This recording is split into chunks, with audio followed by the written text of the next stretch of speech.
आजची आपली रेसिपी आहे होळी स्पेशल पुरणपोळी। आता आपण साहित्य बघूया। इथे मी पाव किलो चणा डाळ घेतली आहे। ही मी धुवून घेतली आहे। ही साधारण 1 ते 2 तास भिजत ठेवायची आहे। पाव किलो मैदा आणि पाव किलो गूळ घेतले। हे तिन्ही समप्रमाण ठेवायचे आहे। पीठ मळण्यासाठी पाणी घ्यायचं, चवीपुरतं मीठ घ्यायचंय, वेलची आणि जायफळची पूड करून घ्यायची आहे, अर्धा टीस्पून हळद आणि 3 ते 4 चमचे तेल घ्यायचे। सर्वात आधी आपण इथे आता डाळ शिजवून घेऊ। डाळ शिजवताना डाळीच्या दुप्पट पाणी घेऊ आपण।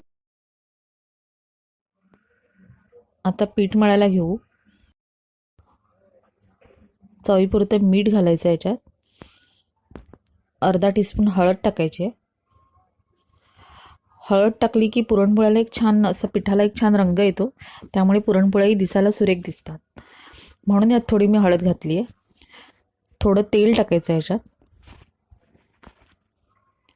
आणि आता थोडं थोडं पाणी घालून मऊसर असं मळायचं। हे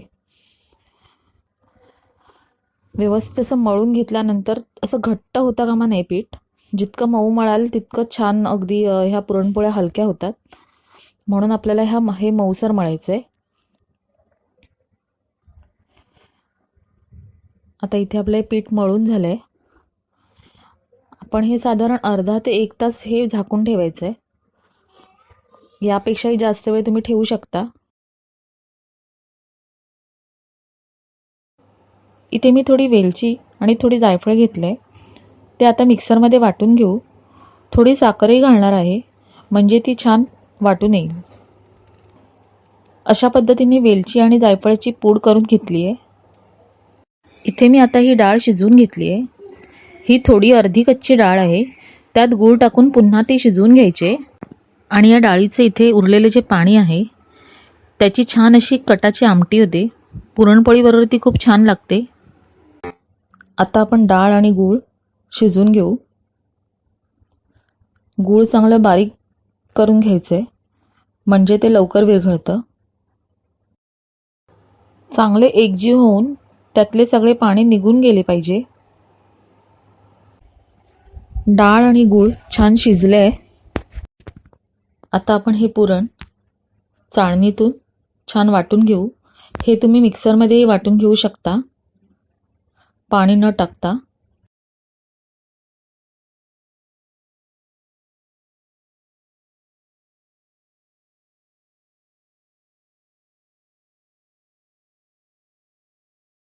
यात वेलची पूड घालून पुन्हा मिक्स करून घेऊ। डाळ आणि गूळ शिजवतानाही त्यात तुम्ही वेलची आणि जायफळची पूड टाकू शकता। आता आपण पुरणपोळ्या करायला घेऊयात।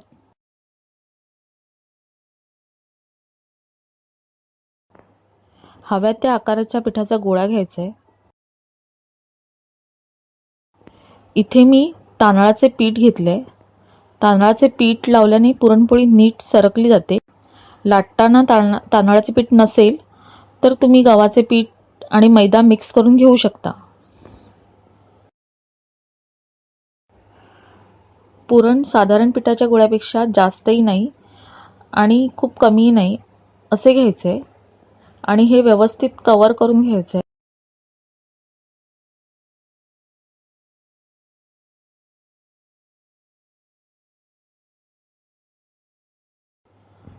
आणि चारी बाजूनी दाबून पसरून घ्यायचे।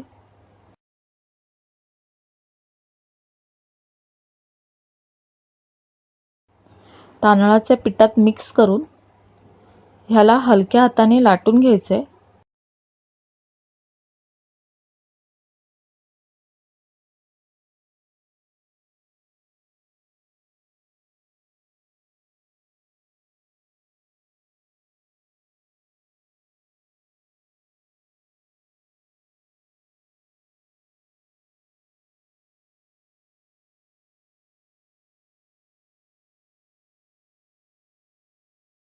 आतले पुरण चारी बाजूनी पसरले गेले पाहिजे। तवा गरम करत ठेवलाय।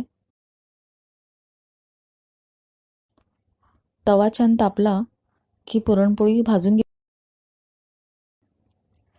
पुरणपोळी 2 वेळाच परतवायचे. एका बाजूने भाजून झाल्यावर परतून दुसऱ्या बाजूने भाजून घ्यायचे. सतत ती परतल्याने ती फुटण्याची शक्यता असते.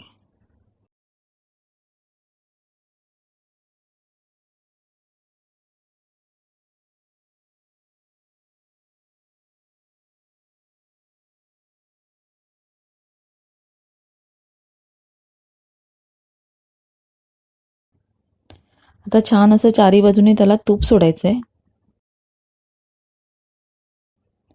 आता छान अशी खमंग खुसखुशीत पुरणपोळी काढून घ्यायची आहे.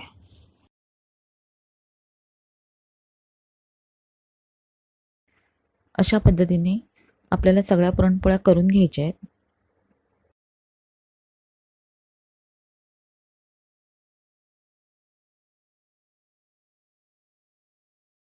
अशा प्रकारे खमंग खुसखुशीत पुरणपोळ्या तयार आहेत. ह्या तुम्ही नक्की करून बघा आणि ही रेसिपी आवडल्यास लाईक, शेअर, सबस्क्राईब करायला विसरू नका. धन्यवाद.